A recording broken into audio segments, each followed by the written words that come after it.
Buenas tardes, espero que se me escuche bien. Me llamo Susana Pérez Alonso.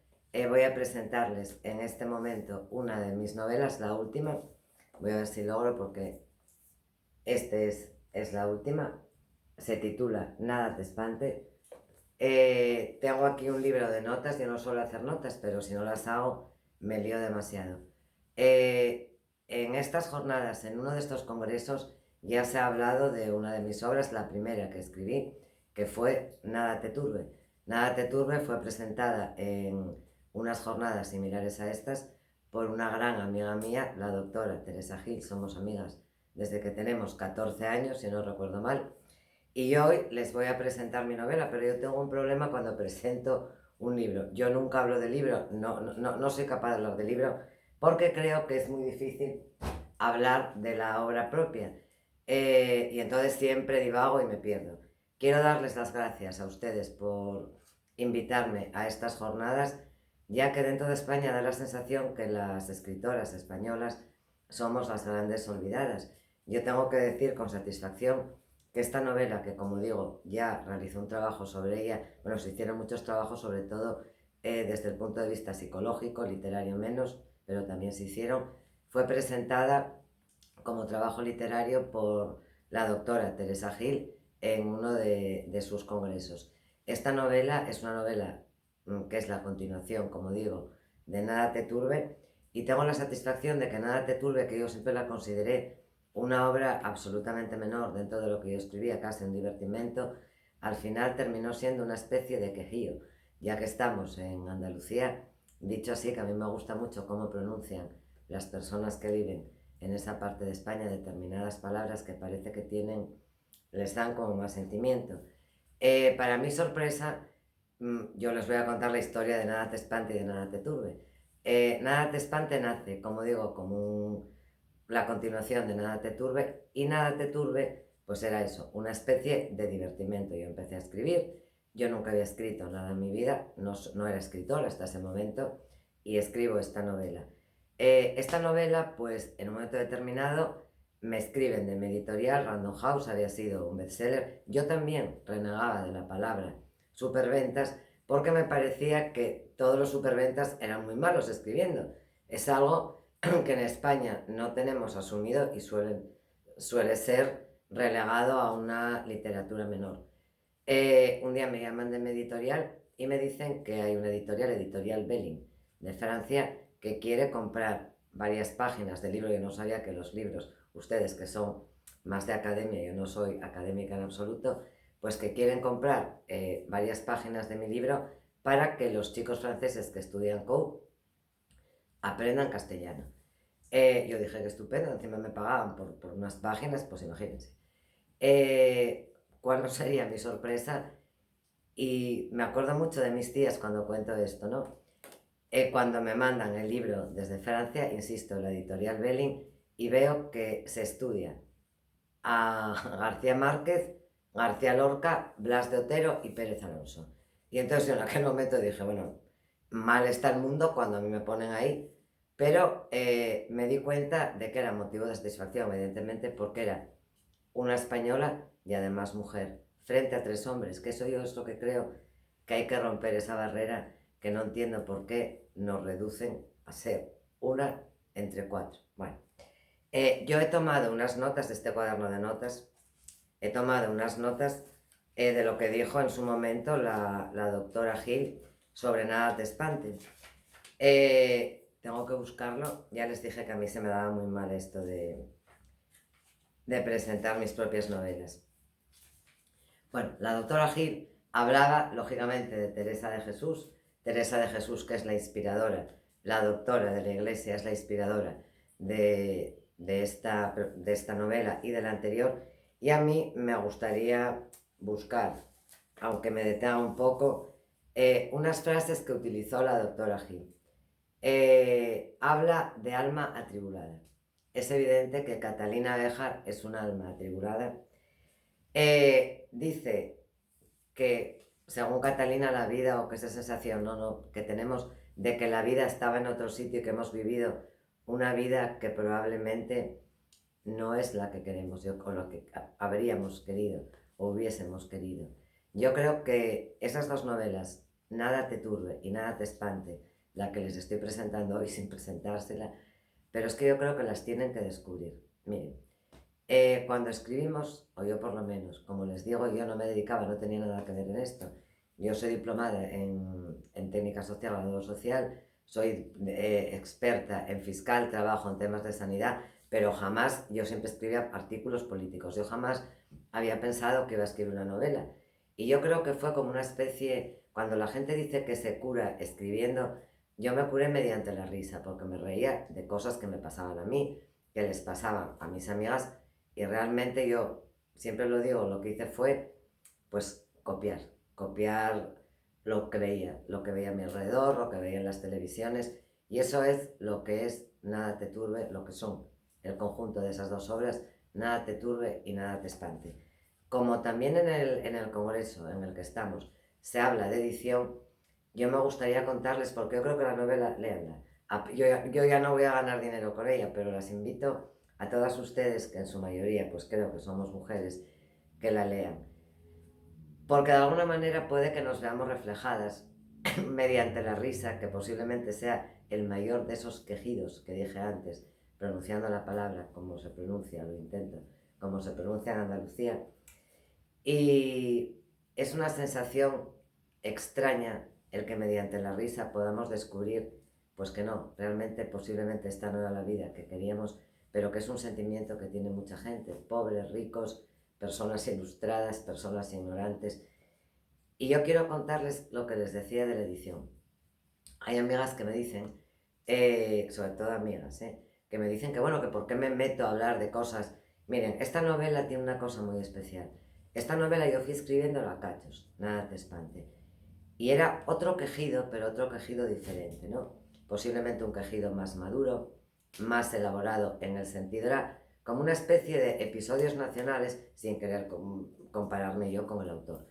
Pero yo creo que era eso, era una especie de episodios nacionales, y me encuentro con que, siendo un superventas, nadie me publicaba la novela y yo no entendía nada. Entonces, como en este congreso hay mujeres de diferentes generaciones, me gustaría hacer un llamamiento al entendimiento y sobre todo a que hablásemos unas con otras y nos entendiésemos. Tanto en la novela Nada te espante como Nada te turbe hay varios personajes de distintas edades, y hay uno que se llama La Nena. La Nena es la hija de Catalina Bejar de Prado, que es la protagonista, y ahí es cuando se ve, cuando se enfrentan los dos mundos que posiblemente esté pasando ahora en este momento histórico. Y desoyendo el consejo de mis amigas, yo les voy a contar, que creo que es lo más interesante de la novela, más que yo les cuente, porque todo el mundo sufre mucho al escribir, yo no sufro. Yo sufro porque estoy enferma, tengo una enfermedad que no tiene curación ni tratamiento y que además, bueno, pues es prevalente en las mujeres. Entonces yo sufro por esas cosas y siempre digo que más sufre un picador en la mina o un pescador cuando van a pescar y después les pagamos tan mal su pescado, o cualquier otro oficio, que el oficio de escribir, que yo creo que es absolutamente una maravilla. Como les digo, yo sufro por otras cosas, no por esto. Pero cuando termino de escribir siempre hay un motivo de sufrimiento. En este caso fue que yo presento la novela y, como les digo, nadie me la quería publicar. Entonces, bueno, lo primero que me dijeron es que no era una novela. Yo quedé consternada, respondí que bueno, que era una novela, que entonces que era el Ulises, porque también en este congreso hablamos de edición y de editores. Y me siguieron diciendo que no era una novela. Yo volví a responder que, como bien decía el profesor Alarcos Llorac, una novela era un tomate. Es decir, una novela, yo entiendo que es un género que da para mucho. Y seguían diciéndome que no era una novela. Entonces acudí a distintas editoriales y al final decidí la autoedición. Bueno, acudo a la autoedición, pero hay una cosa que sí me gustaría contarles a ustedes concretamente. A mí la novela, cuando digo que si me la editan distintos, ya fui bajando de escalones en las editoriales, pues a mí se me llega a decir que sí, que es una novela, que es una muy buena novela que refleja una realidad de un determinado tipo de mujeres, pero la editora no estaba de acuerdo con lo que yo, parece ser, que yo destilo, entiendan ustedes, determinada ideología en la novela. Pues supongo que todo el mundo tiene derecho al pensamiento propio. Entonces se me dice que no se medita la novela, pero que sí me pueden hacer la autoedición. Esta contradicción, porque yo respeto mucho a las personas que tienen un convencimiento, a los editores, a cualquier persona, en este momento hablando de novela y de editores, y eso es de lo que va esta novela, de lo que les estoy hablando ahora, ¿no? Sin contarles la novela ni situaciones concretas. Esta novela va de la incongruencia, de la falta de coherencia que existe en esta sociedad a día de hoy, al menos a mi entender. Porque lo curioso es que por cuestión ideológica, por no estar de acuerdo con los postulados que yo planteo, que yo les puedo decir que no tengo ni idea de que yo planteé, no sé yo que yo planteaba postulados. Yo pienso de una manera y lógicamente lo reflejo en los personajes, en algunos de ellos. Pero sin embargo, por 3.000 euros sí me publicaba la novela. Y esta novela se publica pagando a un editor, en este caso a otra mujer, que fue posiblemente lo que más me dolió, ¿no?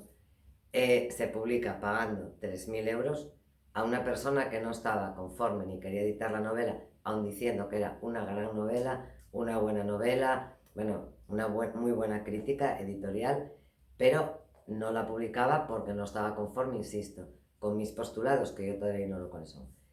Les invito a que lo descubran. Eso a mí me parece incoherencia. He escrito un trabajo para otro congreso en Salamanca, que también estoy muy agradecida. Que me inviten por lo que les digo. A mí me estudian en muchos lugares del mundo, pero en España es curioso, me estudian en algunos, pero muy poco y casi nunca me invitan a congresos. Con lo cual el agradecimiento es de verdad profundo y eterno. He escrito un trabajo que he titulado Posse Comitatus, que yo creo que la Posse Comitatus, tal como yo la defino, ir acompañada, nada que ver con la cuestión americana de la no intervención por parte del ejército en cuestiones civiles, sino es la traducción más amplia que yo encontré al tema de la expresión posse comitatus, ir en compañía. Yo a mi edad, que ya tengo una edad, pues ya no soy joven, pero yo creo que nunca cambié de forma de pensar, siempre he sido como soy en este momento. Yo lo que siempre pensé es que todos nosotros, seamos hombres y mujeres, pero sobre todo siendo mujeres, tenemos que tener un pensamiento propio. Yo no he padecido mucho porque tuve una educación, gracias a Dios, pues muy liberal por parte sobre todo de mi padre. A mí me enseñaron a comportarme en cualquier situación en el sentido de no tener que depender de ningún hombre, porque yo creo que lo que nos da la liberación, sobre todo, es la independencia económica y poder ganarnos la vida, cosa muy difícil en estos tiempos, sobre todo combinarla con la maternidad. Pues en mi época, cuando yo era muy joven, ahora todavía me encuentro una persona joven, cuando yo era muy joven, parecía que determinadas mujeres, o casi todas las mujeres, solamente podíamos hacer algo si íbamos acompañadas de hombres. Y en este momento da la sensación de que tenemos que pertenecer a una tribu, a un rebaño, yo lo llamo rebaño, y esto sé que puede no parecer bien a algunas personas, pero creo que es necesario dejar claro el postulado de cada una, que debe de ser verdad que yo tengo postulados, según decía esta persona que después me cobró por editar cuando no quería editar, insisto, tiene mucho también que ver con el Congreso. Yo no logro entender por qué no podemos tener pensamiento propio y entonces no nos incluyen pues en estos congresos, o no nos determinados pues grupos académicos no nos incluyen en las lecturas que recomiendan a sus alumnos. Eso es algo que yo, como persona, no solamente como escritora, no entenderé jamás, porque yo siempre he tenido amigos, he tenido amigas, he tenido de todo, pero yo he seguido siendo Susana. Y eso creo que es lo que se cuenta en esa novela. En Nada te espante, te la voy a volver a coger, me disculpan. En esta novela, y en la que ante ustedes presentó la doctora Teresa Gil, como digo, amiga mía, en esta novela es de lo que se habla, de la libertad individual que yo encuentro más necesaria cada día.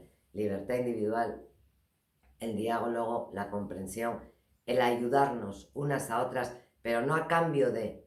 Y ahora sí que hablo, yo siempre digo que esto del feminismo actual a mí me resulta un tanto lejano, pero esto que acabo de decir, que yo no he preparado nada, yo enciendo el teléfono y digo esto, espero que me perdonen si no están conformes con lo que digo, bueno, por eso no me perdonen, no están conformes ustedes, discrepen, pero si no lo he presentado bien. Pero creo que, como dije al principio, vale más hablar de lo que uno siente, que es lo que al final reflejan los libros, que, como dice un poema y un cuadro que tengo ahí colgado, de la vida en los libros ceniza.